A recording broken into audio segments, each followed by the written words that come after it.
Hi everyone, in front of me I've got OPPO Find X3 Pro, and let me share with you how to check the total screen time on this device.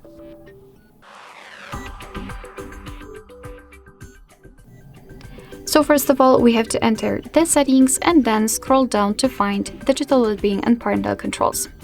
As you can see here, we've got the graph which will show us for how long we've been using this device today. So I've been using it for 29 minutes and most of the time I've spent on the settings. You've got also the unlocks and the notifications count.